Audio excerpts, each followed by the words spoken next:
nouveau numéro de Data for Business et édition aussi un peu spéciale puisque je ne reçois pas aujourd'hui un CEO de grand groupe mais un expert reconnu de l'écosystème Data IA. J'accueille Mick Lévy. Bonjour Mick. Bonjour. Alors je ne perds pas au change, hein, pas de Chief Data Officer mais un expert reconnu qui travaille pour Business et Décision ou Orange Business en tant que directeur de l'innovation business. Et puis aussi un animateur d'un grand rendez-vous dans la data, ça sera le 7 décembre, c'est ça? Le 7 décembre, la matinale de la data et de l'IA, ça sera le plus gros événement de data et IA de cette fin d'année, effectivement. Un incontournable, je crois. D'accord. Alors avant d'aborder ce sujet, je voudrais prêter un exercice avec toi, c'est à la fois de prise de recul et de prospectif. Alors si tu es partant. Ah ben, oh ben, carrément. Alors c'est parti. Tu rencontres beaucoup d'entreprises, tu participes à des conférences, à des salons. Et selon toi, si on doit identifier des grandes tendances, des sujets incontournables dans notre domaine, ça serait lesquels?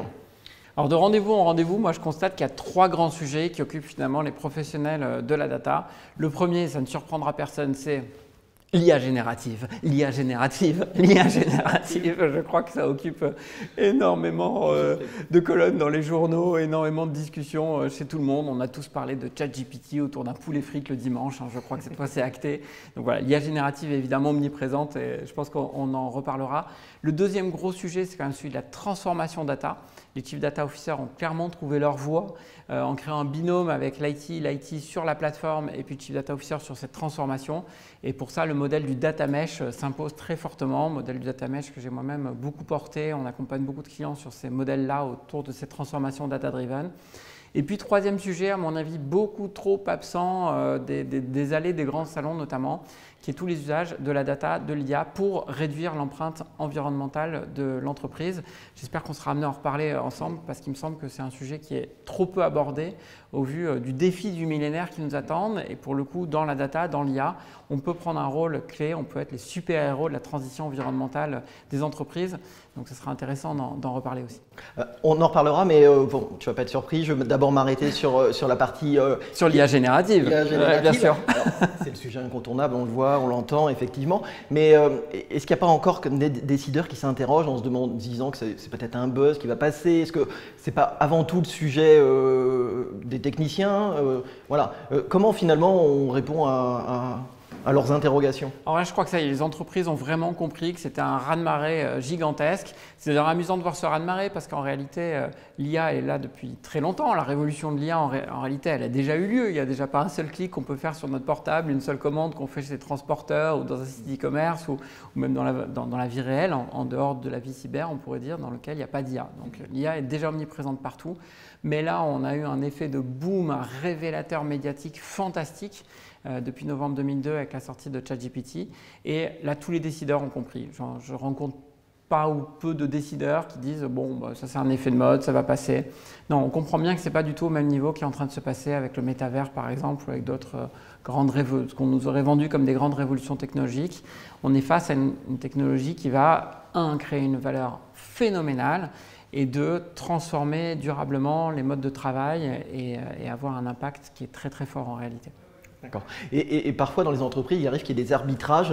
Est-ce que tu n'as pas la crainte que finalement les arbitrages se fassent exclusivement en faveur de l'IA générative au risque d'étouffer un peu les autres projets d'IA plus classiques, même s'ils ont encore énormément de valeur? Alors dans un premier temps, il y a certainement cet effet-là qui va arriver, mais les entreprises, je pense, vont très très vite comprendre que l'IA générative, c'est la porte d'entrée vers une valeur plus forte avec toutes les autres IA, le machine learning traditionnel, l'advanced analytics, le deep learning, tout ce qui a été fait là-dedans. Il y a une étude vraiment intéressante qui a été réalisée par McKinsey. Alors McKinsey, qu'on paye tous assez cher pour pouvoir se servir de leurs belles études, quand en plus elles sont publiques, il faut vraiment en profiter. Et cette étude montre que l'impact économique de l'IA sur l'économie mondiale va être de 25% du PIB, pourrait aller jusqu'à 25% du PIB mondial, 25%. Je ne connais pas une autre technologie qui puisse avoir une valeur aussi importante. Et ce qui est intéressant dans cette étude, c'est de montrer que parmi ces 25%, finalement, il y a une petite partie pour l'IA générative, mais la grande partie de ces 25%, quasiment 15 points sur les 25, va être plutôt sur l'IA traditionnelle, le machine learning, tout ce qu'on sait faire en prédictif, toutes ces applications qu'on travaille déjà depuis quelques années, quelques décennies pour les entreprises qui ont commencé les plus tôt. C'est finalement elles qui vont amener le plus de valeur. Donc il y a de la valeur visible finalement et rapide avec l'IA générative, et puis qui va amener peu à peu les entreprises à s'intéresser aux autres approches de l'IA et qui vont créer de la valeur à l'échelle pour tout le monde. Je voudrais poursuivre en parlant un peu de cas d'usage, parce que finalement ce qui fait la valeur, c'est les cas d'usage. Quand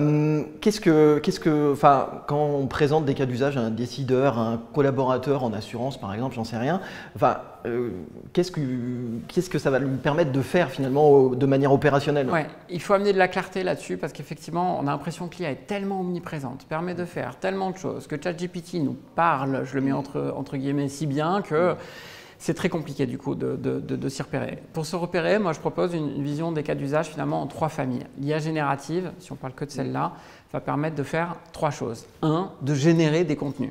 Première chose, donc ça va nous générer du texte, ça va nous générer parfois des images, ça va nous générer du son, ça va permettre de générer des éléments pour un brief marketing, etc., etc. Ça va aussi générer du code pour toutes les populations IT, il y a beaucoup de valeur qui est attendue là-dedans. Deuxième famille, ça va amener de l'intelligence, je le mets toujours entre guillemets parce que normalement c'est le propre de l'humain, mais de l'intelligence documentaire. En gros, qu'est-ce qu'on peut faire aujourd'hui avec un document quand on y réfléchit bien? C'est très bête, hein, on peut le lire, ce qui prend beaucoup de temps. On peut prendre des raccourcis grâce au sommaire, grâce au glossaire, ou on peut faire un CTRL-F pour aller chercher des récurrences d'un mot dans un document. Avant l'IA générative, on ne pouvait faire que ça. Avec l'IA générative, on va pouvoir traduire le document, on va pouvoir demander à l'IA de nous en faire une synthèse, de nous dire quels sont les 3 points saillants du document, lui donner 2 documents et lui dire sur quel point les 2 documents sont d'accord, sur quel point ils ne sont pas d'accord. On va pouvoir avoir une approche sur tous les documents qui va être passionnante, et il y a énormément de cas d'usage là-dedans. Troisième famille de cas d'usage, c'est l'interaction. On a enfin des chatbots avec lesquels on prend plaisir à parler, avec lesquels on se dit que ce qui nous est dit est cohérent. D'ailleurs, c'est parfois un petit peu gênant parce qu'il y a tout ce problème des hallucinations, des erreurs qui nous sont présentées de façon aussi plausible que des grandes vérités. Donc, il faut savoir s'en méfier de ce côté très interactif. Mais ça va nourrir enfin des chatbots avec lesquels on va pouvoir avoir des véritables usages. Tu nous as cité là les 3 grandes catégories. Alors je sais que lors de la matinale Data IA de Business et Décision Orange Business, vous faites une battle de cas d'usage. Est-ce qu'il y aura une battle de cas d'usage IA Gen cette année, et à quoi ça va pouvoir ressembler? Ah bah oui, forcément. Alors cette battle de cas d'usage, on l'a fait traditionnellement avec mon collègue Didier Gaultier, qui est le directeur de la data science et de l'IA chez nous. Alors je ne vais pas tout divulgacher quand même, mais en gros on a chacun à chaque fois 3 minutes pour pitcher un des plus beaux cas d'usage qu'on a réalisé chez Business et Décision dans l'année, et à la fin on fait voter le public sur le meilleur cas d'usage. Alors pour t'en donner quelques-uns, on se tutoie hein, Christophe? Oui, tout à fait. on va pas faire semblant. Non, on va pas faire semblant, allons-y. Pour t'en donner quelques-uns de cas d'usage sur lesquels on travaille, parce que là les projets sont en cours sur l'IA générative, ça reste quand même très récent.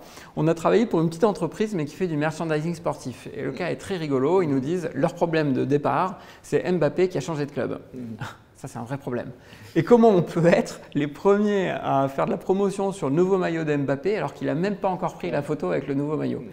Et là, c'est fantastique parce que du coup, avec l'IA générative, on a développé tout un tas de bibliothèques autour de ça en s'appuyant aussi sur toutes leurs images qu'ils avaient déjà chez eux pour pouvoir créer des photos de Mbappé avec le nouveau maillot et avec tous les maillots possibles. Avoir une photo de Messi qui affronte un dragon, et ça pour tous les sports, et du coup on n'a que la limite de la créativité des marketeurs pour imaginer constamment de nouvelles images qui vont pouvoir être réalisées très facilement pour avoir constamment des nouveaux supports marketing. Dans un tout autre domaine, un service SAV extrêmement technique, dans l'électronique en l'occurrence, qui avaient, eux, une espèce de grande FAQ, une knowledge base, une base de connaissances, mais qui était très peu exploitée par l'entreprise, parce que compliqué d'accès, parce que gros documents dans lesquels il faut à peine faire des contrôles-F, je caricature un petit peu, mais globalement c'est ça. Et où on avait finalement déjà développé sur une approche de deep learning en NLP, Natural Language Process, donc sur la génération d'avant, une appli à la Google. Donc il tapait un verbatim, et puis on allait chercher les tickets qui ressemblaient le plus. Et déjà, ça fonctionnait très bien, juste par cette évaluation de distance de langage.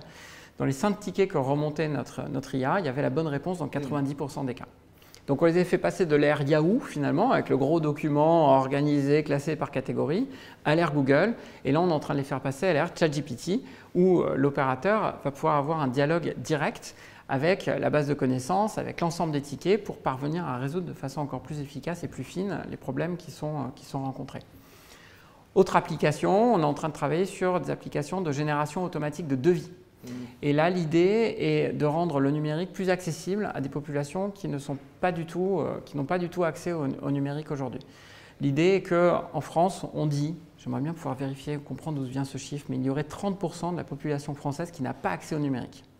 Donc, eux, ils ont tenté de lancer un e-commerce, ça n'a jamais marché, ils ont tenté d'amener du monde sur leur site web, ça ne fonctionne pas, parce qu'ils s'adressent à une population qui est très très peu numérisée dans ce monde professionnel. Et donc, ils se disent que peut-être avec un chatbot, peut-être même transformé en voicebot, ils vont pouvoir amener ces populations à utiliser ces outils-là et donc à générer automatiquement des devis qui sont des devis complexes. Il y a plusieurs dizaines de lignes d'éléments assez techniques dans ces devis-là et d'amener directement cette population du coup sur ces supports digitaux, supports numériques, grâce à ces technologies d'IA générative. C'est que quelques exemples. Tu n'as pas 2 heures devant toi parce que j'en ai plein d'autres encore. Non, garde-en un peu sous le coude pour le 7 décembre. Tu nous as parlé du pourquoi, du quoi finalement, qu'est-ce qu'on peut faire avec. On n'a pas abordé la question du comment parce qu'elle se pose quand même toujours aujourd'hui et beaucoup de personnes vont aux ateliers, aux salons pour apprendre justement comment l'aborder. Toi, chez Business et Décision, c'est quoi un peu la méthodo et les points d'étape, les étapes importantes qu'il faut bien marquer? Alors, les étapes importantes, je pense, c'est déjà de bien faire comprendre dans l'entreprise ce qui va se passer. Je lisais ce matin d'ailleurs une stat de Gartner assez alarmante. Elle disait que d'ici 2027, les entreprises qui n'auront pas réussi à faire comprendre à leurs collaborateurs que l'IA générative ne va pas les remplacer, qu'on va travailler avec, que ça va ouvrir la productivité, des nouveaux modes de travail, vont avoir un turnover supérieur à 20%. C'est énorme. Et donc l'enjeu, il va être là, de parvenir à acculturer au fur et à mesure qu'on avance, faire comprendre, rassurer, parce que je ne crois pas honnêtement à un espèce de grand remplacement par l'IA générative. Ça va devenir un nouvel outil très précieux qui va venir bousculer les modes de travail, c'est certain. Mais voilà, on n'est pas dans ces sujets-là. Donc il va falloir faire comprendre et donc acculturer très très tôt. Donc du coup, nous on commence très souvent par des phases d'abord d'acculturation, notamment des COMEX, des CODIR, des phases d'idéation. On a créé des ateliers dédiés sur une demi-journée ou une journée dans laquelle on peut mettre 15-20 personnes, des métiers, de l'IT, du data office, pour parvenir à trouver rapidement les meilleurs cas d'usage pour l'IA générative. Ensuite, passer très très vite sur des phases de prototypage. Ça reste, je crois, un passage obligé parce que ça permet aussi de participer à cette acculturation, que chacun commence à le travailler avant une généralisation. La chance qu'on a, c'est qu'avec l'IA générative, on ne part jamais de zéro. On va partir, si on est dans le texte, c'est là qu'il y a les plus grandes applications, des grands LLM du marché, que ce soit ceux de Microsoft avec OpenAI qui est embarqué dans Azure, que ce soit ceux de Meta qui a ouvert son LLM qui s'appelle Llama en open source, que ce soit des LLM français tels que celui de Mistral AI qui est aussi disponible en open source. Et donc, on va à chaque fois partir de cette base-là. On part directement avec un moteur qui sait parler le français, l'anglais, 60 langues, et qui comprend le langage, je le remets entre guillemets, le langage courant, et sait interagir avec nous. Et donc les projets vont en réalité hyper vite, et c'est ça qui est passionnant et qui fait que beaucoup d'entreprises y vont, parce qu'on a compris que ça va très très très vite pour créer de la valeur. Tu as un peu répondu déjà, mais on sait que du côté des collaborateurs, il peut y avoir des inquiétudes, ce qui suppose de les embarquer dès le départ, tu l'as dit, sur l'idéation, les embarquer dans les projets, c'est la méthode pour finalement rassurer les collaborateurs et leur confirmer que c'est d'abord un usage, une technologie qui sera à leur service. Exactement. Je pense aussi qu'il va falloir faire beaucoup de pédagogie. Et j'en ai l'expérience. D'ailleurs, sur le projet que je te racontais tout à l'heure, dans le service technique, qui est un service client et où on les a fait passer de l'ère Yahoo à l'ère Google, et là on est en train de les passer à l'ère ChatGPT. Au moment de l'ère Google, ils ont tous eu peur en se disant « Oula, mais est-ce que ça ne veut pas dire que les conseillers qui sont derrière les plateformes d'appel, derrière les mails, etc., on va réduire leur voilure parce qu'on aura gagné en productivité, donc on aura besoin de moins de monde. » Et en fait, c'est l'effet inverse qui s'est passé. Non seulement ils avaient encore besoin de tout le monde, mais en plus, tout le monde a gagné en productivité. Et en plus, on a vu sur ce projet-là le turnover qui a chuté. C'est-à-dire qu'avant ces outils-là, les personnes n'avaient pas des bons outils pour bien exercer leur métier, n'étaient pas sûres de leur réponse, n'appréciaient pas de venir parce qu'ils ne se sentaient pas pleinement utiles. Et il y avait un turnover qui était très très très fort. Et il y a eu donc un autre effet bénéfique qui est d'avoir réduit le turnover. Mais parce que ça a été accompagné, parce que ça a été expliqué et parce qu'effectivement, ils ont pu le tester, ils ont été associés tout au long aux phases de test, de prototypage, etc. de ce projet-là. Et donc ça fonctionne très très très bien. Et je pense que ça se joue aussi beaucoup au niveau des COMEX, au niveau des CODIR. Et donc on a développé pour ça une tactique que je vous donne à tous, que je te donne à toi, que je donne à tous ceux qui nous écoutent, Pour bien lancer l'IA générative, moi, ce que je conseille, c'est de trouver très très vite un cas d'usage qui va créer de la valeur. Ce qui crée le plus de valeur dans mes 3 familles, c'est les cas d'usage dans l'intelligence documentaire. Dans toutes les entreprises, il y a des bases de connaissances sous-exploitées, il y a des listes de tickets sous-exploitées, il y a des endroits où il y a de la connaissance et où on n'a pas réussi à vraiment la mettre à la portée de tous. Donc c'est des cas d'usage assez faciles parce qu'on a un point de départ qui est vraiment intéressant. Donc on trouve un cas d'usage assez facile. On en fait rapidement un démonstrateur. Chez nous, c'est de l'ordre de quelques semaines, des démonstrateurs en 3-4 semaines maximum. On a un démonstrateur tout à fait intéressant et utilisable. Une fois qu'on a ça, on prend rendez-vous avec le COMEX ou le CODIR. On fait de la culturation, on explique ce que c'est l'IA générative, on montre surtout la valeur que ça va créer pour l'entreprise, on revient aux grands chiffres que je donnais, et on monte le démonstrateur. Parce que là, du coup, on les convainc par la valeur globale en faisant de la culturation, et puis 2, on montre tout de suite du concret appliqué à l'entreprise. Et là, du coup, en général, on a tous les feux verts pour poursuivre et puis pour embarquer aussi du change, pour embarquer aussi les métiers, les collaborateurs dans cette action-là. Ça marche très bien. Il y a un dernier point que je voudrais aborder avec toi. Tu l'as évoqué en introduction sur les salons, le fait qu'il y ait un sujet qui était assez peu abordé, qui était celui du green ou de l'IA au service du green. Ouais. Avec l'IA Gen, on parle beaucoup de performance. Est-ce qu'on n'a pas un peu perdu en chemin tout ce qu'on avait réussi finalement à faire se bonifier sur l'IA frugale et responsable? Est-ce qu'il n'y a pas un risque ici d'oublier un peu toutes ces avancées? Si, bien sûr, je trouve qu'il y a des débats de fond sur la souveraineté aussi dont on parlait beaucoup il y a quelques mois qui ont été un petit peu balayés. En fait, on est tous aveuglés là, par la puissance de l'IA générative et on est tous en train de vouloir y aller, ça brille, etc., etc. Et c'est vrai, il ne faut pas en oublier les autres sujets. Et en particulier le sujet du green, où en plus l'IA générative a une empreinte environnementale qui n'est vraiment pas neutre, notamment en consommation d'eau, mais aussi en consommation énergétique, où c'est extrêmement fort. Mais pour contrebalancer ça, il faut vraiment prendre conscience d'une chose, en particulier dans les équipes data IA, je le disais en intro, c'est qu'on a un super pouvoir. On a le pouvoir de réduire durablement l'ensemble des émissions de gaz à effet de serre, l'ensemble de l'empreinte environnementale, non seulement de nos propres opérations à la data IA, mais de toute l'entreprise. 2 chiffres. En France, l'impact environnemental, l'impact en termes d'émissions de gaz à effet de serre de tout le numérique, c'est 2,5%. C'est environ 4,5 à 5% à l'échelle mondiale. Mais face à ça, alors ça c'est un chiffre de l'ADEME, donc validé d'un point de vue gouvernemental sur une étude ADEME-ARCEP réalisée au mois de mars 2023, donc c'est tout récent. Et face à ça, les grands cabinets d'analyse, j'ai vu des études de Gartner, j'ai vu des études de BCG, d'Accenture, convergent tous pour dire que les usages de l'IA permettraient de réduire de 10 à 15% l'ensemble des émissions de gaz à effet de serre à l'échelle mondiale. Donc, on a véritablement ce super pouvoir. À la fois, il faut continuer de faire tous les efforts pour réduire l'empreinte de la data l'IA et du numérique. Globalement, on doit encore réduire les 2,5%, qui, si on continue, vont d'ailleurs un peu enfler. Mais à la fois, on va pouvoir surtout mettre des usages pour permettre de réduire l'ensemble de l'empreinte environnementale.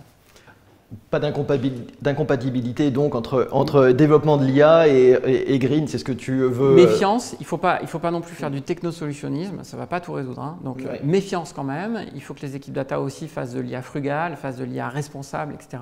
Mais aussi prendre conscience que finalement, on va avoir un effet de levier encore plus fort si on continue de faire de l'IA, mais pour réduire l'empreinte environnementale. Je peux peut-être te donner 2 exemples, s'il en reste quelques. Alors très rapidement, parce qu'on va être à court de temps. Un projet pour un grand opérateur mobile mondial, qui est en l'occurrence le groupe Orange. On est parvenu à réduire de 5% toute la consommation énergétique de l'ensemble des réseaux d'antennes mobiles de tout un pays. Ce pays qui était sur une énergie extrêmement carbonée. Un autre projet où on aide une grande métropole à géolocaliser au plus précis les points d'apport volontaire de déchets pour correspondre au mieux aux besoins de la population alentour et pour limiter l'ensemble des déplacements. Je pourrais là aussi citer plein d'exemples d'usage de data for green, d'AI for green, mais il va vraiment falloir mettre un gros accent dessus pour travailler là-dessus. Eh bien, écoute, merci Mick, on va fermer notre émission sur ce dernier point. Je te remercie, je te dis rendez-vous le 7 décembre, c'est ça? C'est ça, 7 décembre, Pavillon Dauphine. Attention, les inscriptions sont obligatoires, l'événement est gratuit, mais les inscriptions sont obligatoires. Merci, je te dis à très bientôt. Merci à toi.